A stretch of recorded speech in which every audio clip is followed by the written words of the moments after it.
When someone talks over you, the instinct for most of us is to fight back. We raise our voice, we speed up, we try to dominate the conversation just to prove that what we were saying mattered. And in that rush to be heard, we actually lose the very thing we were after: respect. Because here's the truth: the loudest voice in the room isn't always the most powerful one. Often, it's the calmest. Think about it. Picture two people in a conversation. One keeps interrupting, cutting the other off, speaking faster, louder, trying to fill the silence. The other doesn't flinch. They don't race or compete. They keep their tone measured, their pace steady. Who do you instinctively respect more? It's not the one who's fighting for control. It's the one who already looks like they have it. That's the difference composure makes. When you match an interrupter's energy, you've already lost the upper hand. You've joined their game, and their game is chaos, speed, volume. But when you stay composed, you're saying without words, I don't need to compete for space. I already own it. That kind of presence doesn't just get noticed, it commands attention. Now, staying composed doesn't mean letting someone run all over you. It doesn't mean giving up your voice or accepting disrespect. It means refusing to let their behavior control your reaction. Because the moment you let frustration dictate your response, they're steering the conversation, not you. And the more they pull you into that spiral of talking louder, interrupting back, or rushing, the less credible and confident you appear. Composure, on the other hand, communicates authority. It shows that you're not rattled, you're not desperate, and you're not easily thrown off balance. That's why leaders, judges, negotiators, people who deal with pressure constantly, train themselves to remain calm even when things heat up, because composure is the language of control. It's how you let people know I'm steady, I'm grounded, and I will be heard on my terms. Let's be honest, it feels good in the moment to snap back or talk louder. You feel like you're fighting for your space. But often, it only makes you appear reactive, and reactive people rarely hold power in a room. The person who keeps their voice steady even while being interrupted sends a very different message. They say, I am confident enough not to fight for scraps of attention. My words are worth waiting for. That's strength. And here's the part most people miss. Staying composed not only helps you hold respect from others, it helps you think more clearly. The second you start competing, your mind gets cloudy, you rush, you forget your point, you trade impact for speed. But when you slow down, breathe, and keep composure, your clarity sharpens. You remember what you wanted to say, you deliver it with weight, not with panic, and people feel that difference. Sometimes composure can even be disarming. The interrupter expects a reaction. They expect you to fight back to meet them at their level. When you don't, it throws them off. They realize they can't drag you into a shouting match or push you into silence. And more often than not, that shift causes them to back down, because nothing drains an interrupter's momentum faster than a target who won't play their game. I've seen it in professional settings time and again. One person gets interrupted, and instead of reacting, they hold their composure. They wait, they let the interrupter go on, and then calmly, without raising their voice, they continue. No anger, no competition, just steady presence. And every single time, the room respects the calm one more than the loud one. Why? Because composure signals self-control. And self-control is magnetic. This doesn't mean composure is easy. It takes discipline not to bite back. It takes practice not to raise your voice when someone cuts you off. But the payoff is enormous. Because every time you practice staying calm, you're building the kind of presence that earns respect wherever you go. You're teaching people that you don't need to shout to be heard. You only need to be steady. So the next time someone talks over you, pause. Don't rush to compete. Don't match their energy. Just breathe, steady your voice, and continue with calm authority.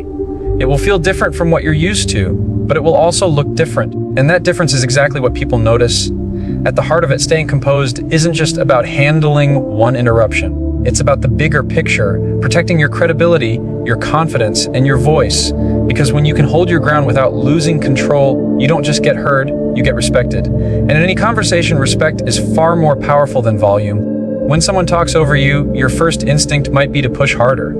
You think, if I just keep talking, if I force my words through, they'll have to listen. But what usually happens? Both voices collide, the conversation turns into noise, and nothing meaningful comes out of it. That's why one of the most effective tools you have in these moments isn't more words, it's less. It's the pause. Silence, when used intentionally, has weight. It carries more authority than shouting ever could. When you stop and pause after being interrupted, you create a void in the conversation. And people notice voids. They sense the unfinished thought, the missing piece, the sentence that deserves space to be completed. That pause doesn't show weakness, it shows control. Because it's not silence born of defeat, it's silence born of choice. Think of it this way: when you pause, you're not giving the interrupter victory. You're signaling, I'm not going to fight for scraps. My words are worth waiting for. And people in the room feel that shift. The interrupter may not realize it at first, but everyone else senses it. The pause draws attention back to you, not through volume, but through presence. There's a reason great speakers use silence. Watch any powerful speech or debate. The moments that land hardest aren't when the speaker is racing through their points. They're when the speaker stops, looks at the audience, and lets the weight of their words sink in. That pause commands attention. It gives the message space to breathe, and in the middle of being interrupted, that same principle applies. When you pause, you force the room to notice that you haven't finished yet. Here's something that might surprise you: the pause can actually make the interrupter uncomfortable. They expect resistance. They expect you to push back, to raise your voice, to argue. But when you stop and give them nothing, it unsettles the rhythm they were trying to create. It takes away their fuel. Because interruptions thrive on reaction, when you pause, you're giving none. That silence exposes their behavior more clearly than any words could. Pausing also buys you time. When you're interrupted, it's easy to get flustered, to lose your train of thought. You feel the urge to jump back in before you forget what you were saying. But when you pause, you allow yourself to regroup. You take a breath, you reset your focus. And when you do start speaking again, you're sharper, clearer, and more in control. That composure is what people remember, not the interruption, but how you handled it. Another benefit of the pause is that it communicates respect. Instead of bulldozing through, instead of talking over the interrupter, you let them finish. And when they're done, you calmly continue. That doesn't just model maturity, it often earns respect in return. Even if they don't admit it, the interrupter notices that you didn't stoop to their level. You gave space, and now you're claiming yours back, without raising your voice, without breaking stride. Now, you might be wondering, what if they keep interrupting? What if the pause doesn't stop them? That's when the pause becomes even more powerful, because the longer you stay composed, the more obvious their behavior becomes. At some point, the room shifts. People around start noticing the imbalance. They start recognizing who's actually controlling themselves and who's not. And credibility always sides with the person who refuses to fight for attention. The pause isn't about being passive, it's about being strategic. You're not giving up your voice, you're positioning it. You're saying, I'm confident enough in what I have to say that I don't need to rush it out. I'll wait. And when I do speak, you'll hear me. That's a level of authority no interrupter can take away. Think about the last time you were in a heated conversation. What stood out to you more? The person who kept fighting to get words in, or the person who stayed calm and spoke deliberately when they finally had the floor? Chances are it was the second one. That's the power of the pause. It transforms you from someone scrambling to be heard into someone worth listening to. And the truth is, people remember composure. They don't remember who got the most words in or who talked the loudest. They remember who held the room. The pause gives you that opportunity. It's not flashy.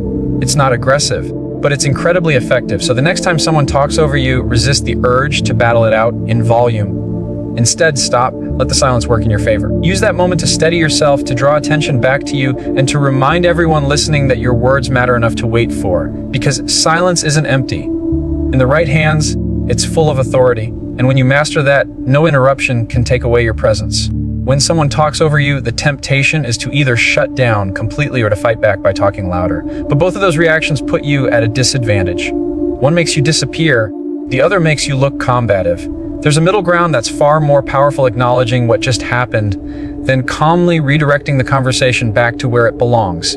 Acknowledgement doesn't mean you agree with being interrupted.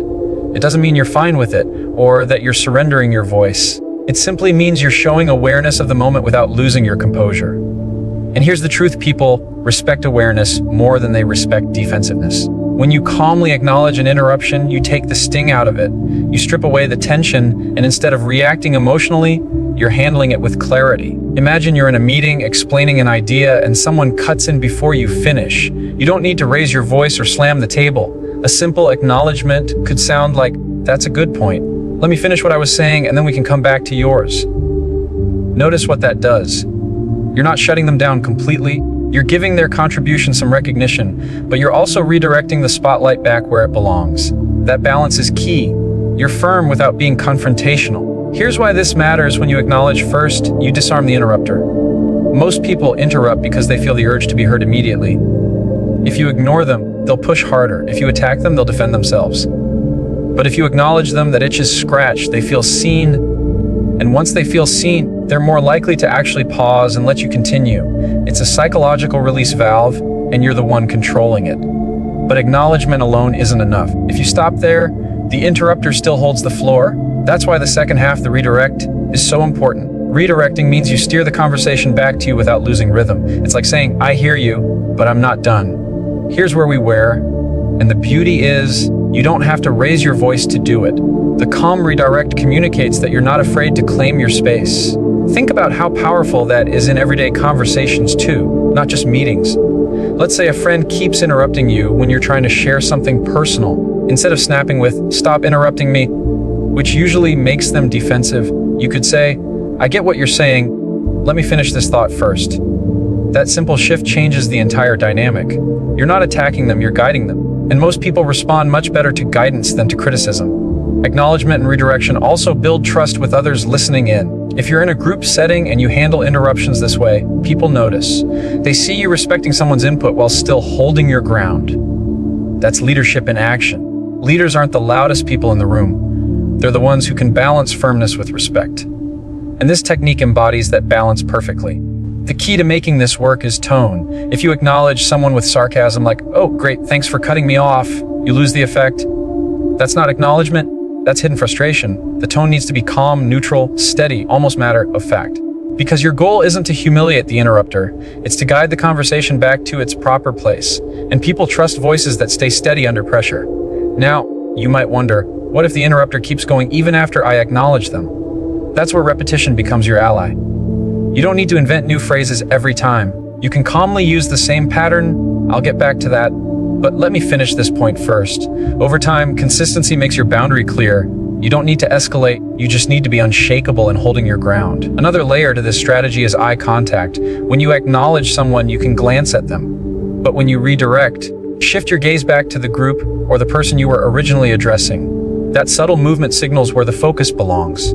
Communication isn't just about words. It's about where you place your attention. By physically redirecting your focus, you pull the room with you. Acknowledgement and redirection also save you from burning energy on arguments that don't matter. Because here's the thing, you don't need to convince an interrupter they were wrong to cut in. You don't need to win that battle. You just need to keep control of your own message. And by acknowledging and redirecting, you're doing exactly that, without draining yourself or derailing the conversation. This method also protects your relationships. Constantly calling people out for interrupting can build resentment. On the other hand, ignoring them makes you invisible. But acknowledging and redirecting strikes that balance where you're not erasing their voice, you're simply preserving yours. That allows conversations to stay respectful. Even when they get messy, it's also worth noticing that this technique works across every setting, professional, personal, casual. In the office, it positions you as composed. In friendships, it shows you're assertive without being harsh. Even in family dynamics, it models respectful boundaries. And the more you practice it, the more natural it becomes. So the next time someone talks over you, don't feel pressured to either retreat or fight. Take the middle path. Acknowledge them just enough to show you heard them. Then redirect, calmly, firmly, and confidently. That simple sequence not only reclaims your voice, it elevates the entire conversation. Because the goal isn't just to be heard, it's to be respected. And acknowledgement paired with redirection earns exactly that. When someone talks over you, there comes a point where subtle strategies like pausing or redirecting may not be enough. If the behavior continues, you need to draw a clear line. And that's where boundaries come in. Boundaries are not walls to shut people out, they're doors that define how others can step into your space. And when it comes to being interrupted, setting boundaries is not just about protecting your voice, it's about teaching others how to respect it. Boundaries start with clarity. If someone constantly cuts you off, you can't just hope they'll notice and magically stop. Most people don't notice their habits until someone points them out. That's why boundaries have to be expressed directly, not hinted at. A boundary could sound like this: I want to hear your thoughts, but I need to finish mine first. Please let me complete what I'm saying before you respond. It's simple, it's respectful, but it's also firm. You're not attacking, you're setting terms. Some people hear the word boundary and think it means conflict. They think it's about drawing a line in the sand with aggression. But boundaries, when done right, are the opposite of aggression. They're clarity with kindness. They're a way of saying, this is what I need in order for this conversation to work. And more often than not, people respond better to clarity than to passive frustration. When you set a boundary, you're also sending a signal to yourself. You're telling yourself, my words matter enough to protect them. And that changes the way you carry yourself. You sit a little straighter, you speak with more certainty, and you stop apologizing for taking up space. Because when you draw boundaries, you're not just teaching others how to treat you, you're teaching yourself too. Now, let's be real, not everyone will like your boundaries. Some people may push back. They might roll their eyes, interrupt again, or even accuse you of being too sensitive. That's normal. Boundaries often reveal who's used to overstepping and who isn't. But here's the key. Boundaries aren't about getting approval.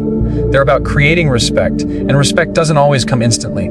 Sometimes it comes gradually as people adjust to the new terms you've set. The way you enforce boundaries matters just as much as the words you use. If you set a boundary once but let people cross it repeatedly without consequence, it loses its power. But if you hold to it consistently, calmly, and without apology, people learn you're serious. And the beauty is you don't need to raise your voice or argue. You just need to stay steady.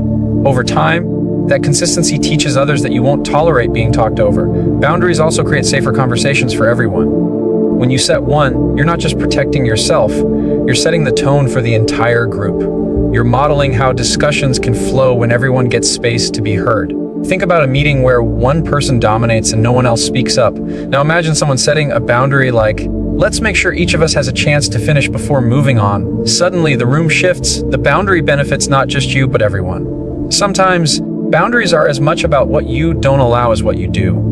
If someone keeps cutting you off, your boundary could simply be not continuing the conversation until they stop.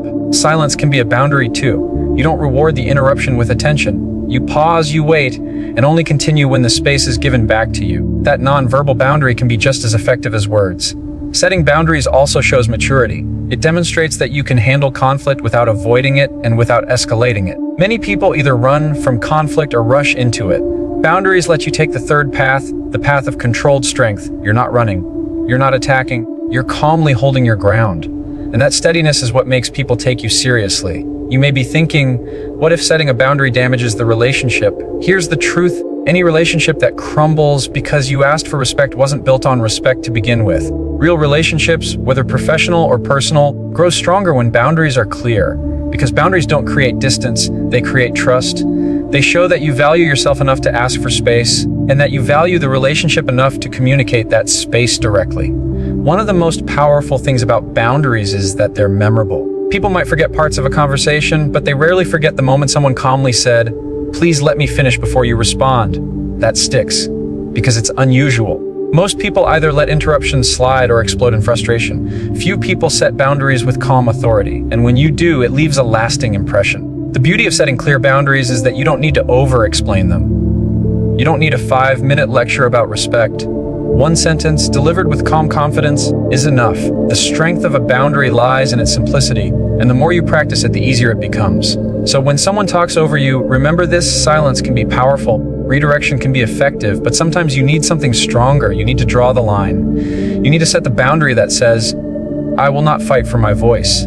I will simply claim it. And when you do that, not only do people learn to respect you, they also learn to respect the conversation itself. When someone talks over you, the easiest thing in the world is to lose your cool. Your heart rate goes up, your face gets warm, and before you even realize it, your voice is rising to compete with theirs.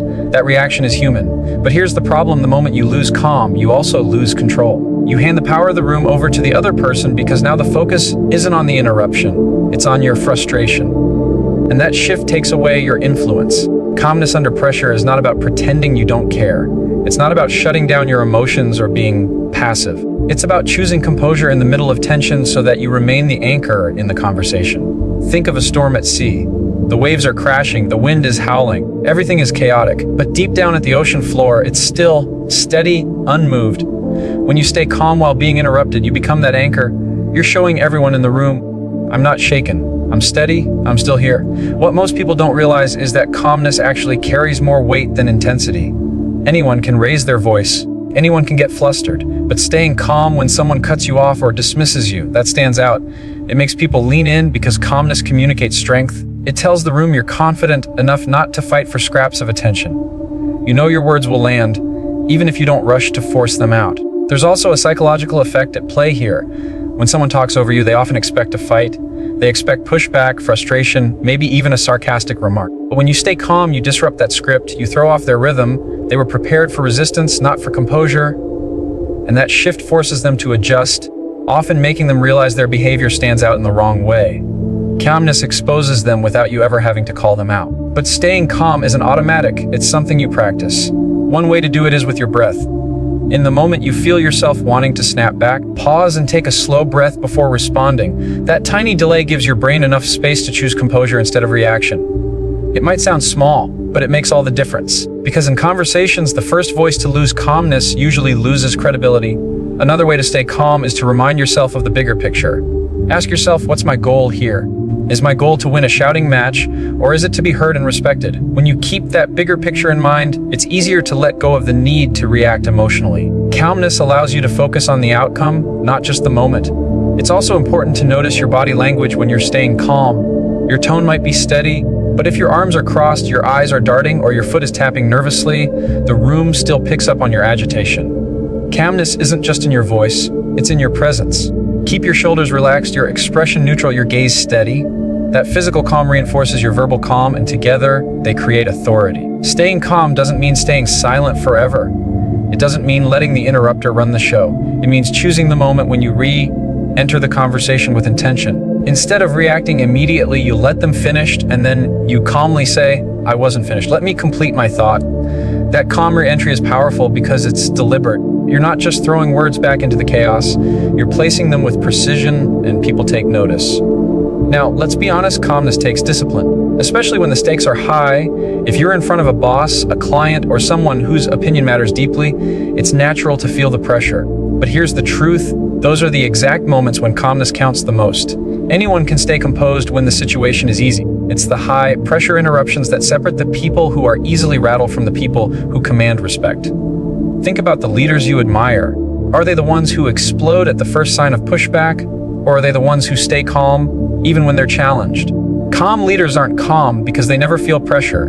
They're calm because they've learned to manage it. And when you practice staying calm in small interruptions, you're training yourself for the bigger ones. There's also an element of self-respect in staying calm. When you don't let someone else's behavior hijack your emotions, you're telling yourself, I control me, no one else does. That's empowering. It keeps you from being reactive and turns you into someone who responds with intention. And over time, that builds a reputation. People start to associate your name with steadiness, with composure, with reliability.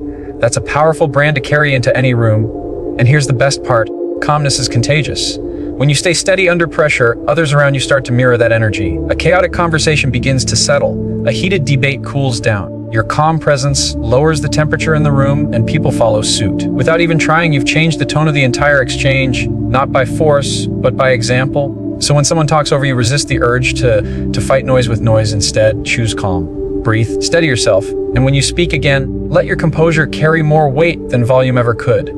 Because at the end of the day, the person who stays calm under pressure doesn't just get heard, they get respected. And respect is what lasts long after the conversation is over.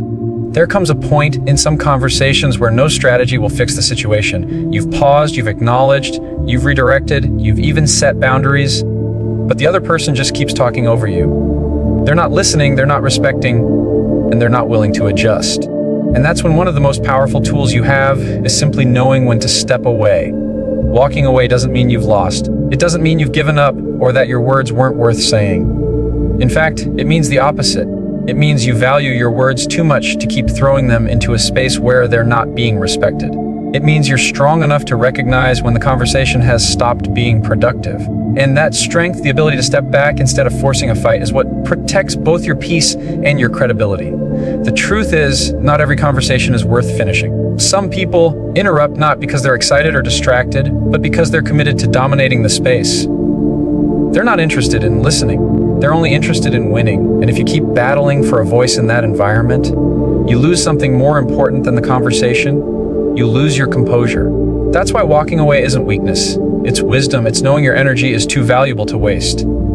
There's also a dignity in stepping away. Picture two people locked in a shouting match. Neither is listening, both are red-faced, and everyone watching has already stopped paying attention to what they're saying. Now imagine one of those people calmly gathering themselves, pausing and saying, "This isn't productive. Let's continue when we can both listen." Then they stop talking. That composure stands out. The crowd doesn't remember the shouting. They remember the person who refused to get dragged into the chaos. Stepping away can take different forms. Sometimes it's literal. You excuse yourself from the room, from the table, from the call. Other times it's verbal. You stop feeding the interruption, and you wait silently until the other person realizes they're talking to themselves. And sometimes stepping away means ending the conversation altogether with a clear statement. I don't think we're going to get anywhere right now. Let's revisit this later. All three versions communicate the same thing. I refuse to fight for space in a conversation that isn't built on respect. Of course, stepping away can feel uncomfortable. We're wired to want to be heard, to get the last word, to make our point, and walking away feels like leaving the story unfinished. But sometimes the most powerful story you can tell is the one you don't finish, because it shows that you're bigger than the argument. You're not desperate to be heard. You're confident enough to let silence speak for you. There's also a long-term benefit to stepping away. It trains people in how to treat you. If someone constantly talks over you and you always fight back, you've created a cycle. They interrupt, you resist, and the noise continues. But if after trying respectful strategies, you choose to step away, you break the cycle. You're saying, if you won't listen, you don't get my voice. And over time, people notice. They may not admit it, but they recognize the pattern. When they don't respect your space, they lose access to your words. That consequence is often what makes them change. Stepping away also preserves your energy for places where your voice does matter. Not everyone is going to listen, and that's okay. You don't need everyone to value your words, you just need to use them where they'll be received. When you step away from someone who refuses to listen, you're freeing yourself to pour your energy into conversations, relationships, and rooms where your presence makes a difference. That's not loss. That's strategic investment. Some people will try to bait you back in when you step away. They'll accuse you of avoiding or not caring. But here's the reality, you're not avoiding the issue. You're avoiding the chaos. You're not walking away because you don't care.